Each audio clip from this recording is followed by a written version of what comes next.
उत्तराखंड भाजपा 2027 के विधानसभा चुनाव के लिहाज से ही अपनी चुनावी रणनीति पर काम कर रही है और इसी चुनावी रणनीति का एक हिस्सा डॉक्टर भीमराव अंबेडकर की जयंती भी है, जिसके जरिए बीजेपी दलित वोटों को साधने की कोशिश कर रही है। दरअसल भाजपा ने पहली बार 13 दिनों तक डॉक्टर भीमराव अंबेडकर की जयंती मनाने का फैसला लिया है। दलित और अति पिछड़े युवाओं को साधने के लिए पार्टी ने कई कार्यक्रम तय किए हैं। मसलन भाजपा कहीं पर स्वच्छता अभियान चला रही है, कहीं पर नागरिक सम्मान कार्यक्रम आयोजित कर रही है। इसके जरिए बीजेपी दलित वोट बैंक में सेंध लगाने के साथ ही आरक्षण समाप्त करने और संविधान बदलने के विपक्ष के नैरेटिव को भी तोड़ने की जुगत में जुटी है। लेकिन भाजपा की इस रणनीति पर कांग्रेस ने निशाना साधा है। कांग्रेस का कहना है कि डॉक्टर भीमराव अंबेडकर के समर्थकों को रिझाने के लिए बीजेपी इस तरह के कार्यक्रम आयोजित कर रही है।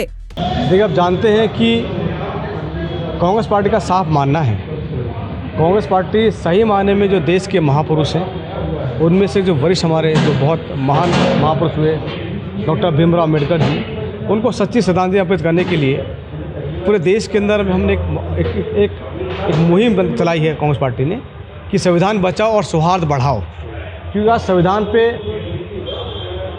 खतरा है। हमें संविधान को बचाना, पूरे देश के अंदर सौहार्द को भी बनाना है। सौहार्द इसलिए बनाना है, आप जानते हैं कि देश के अंदर आज ऐसे ताकतों का यहाँ पे ताकतें काम कर रही है हिंदुस्तान के अंदर, जो संविधान को कुचलने काम करने वाली हैं, जो संविधान को गिराने काम करने वाली हैं। तो उसे बचाने के लिए हमने ये एक देश भर के लिए ये मुहिम चलाई है कि हम संविधान को बचाएंगे और साथ ही सौहार्द को बढ़ाने का काम करेंगे, क्योंकि हम गंगा जमुना तहजीब को मानने लोग हैं। हिंदू मुसलमान सिख ईसाई सब आपस में भाई हैं, बौद्ध धर्म को मानने लोग हैं। और बाबा साहब ने तमाम हिंदुस्तान के जितने भी लोग हैं, पूरे विश्व के लोगों के लिए एक संविधान की रचना की थी। उसमें सबको समान अधिकार, सबको समान चीज़ें देने का उन्होंने अवसर प्रदान किया। वहीं कांग्रेस के बयान पर बीजेपी ने पलटवार किया। भाजपा की प्रदेश प्रवक्ता हनी पाठक का कहना है कि कांग्रेस वही पार्टी है जिन्होंने डॉक्टर भीमराव अंबेडकर को भारत रत्न पुरस्कार से नवाजना भी जरूरी नहीं समझा। बीजेपी ने तंज भरे अंदाज में कहा कि सिर्फ हाथ में संविधान की किताबों को लेकर ही सच्ची श्रद्धांजलि देना जरूरी नहीं होता।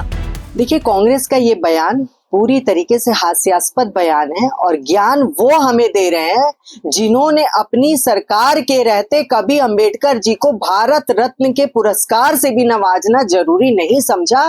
सिर्फ संविधान की किताबों को हाथ में लेकर चलने से अंबेडकर जी की सच्ची श्रद्धांजलि नहीं होती है।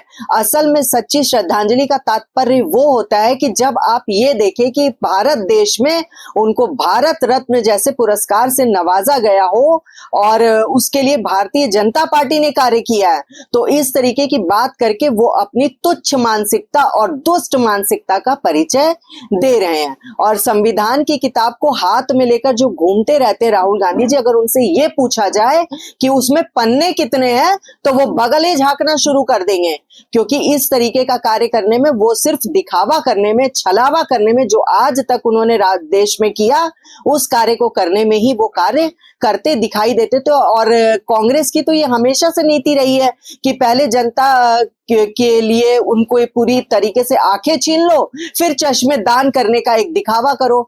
तो अब जनता पूरी तरह से समझदार हो गई है और समझती है कि कौन सच्ची श्रद्धांजलि दे रहा है और कौन सिर्फ तुष्टीकरण की राजनीति करता चला है। फिलहाल जिस तरह से प्रदेश में भाजपा डॉक्टर भीमराव अंबेडकर की जयंती के मौके पर कार्यक्रम का आयोजन कर रही है, इसमें कोई दो राय नहीं कि डॉक्टर भीमराव अंबेडकर के नाम पर राजनीतिक रोटियों को सेका जा रहा है।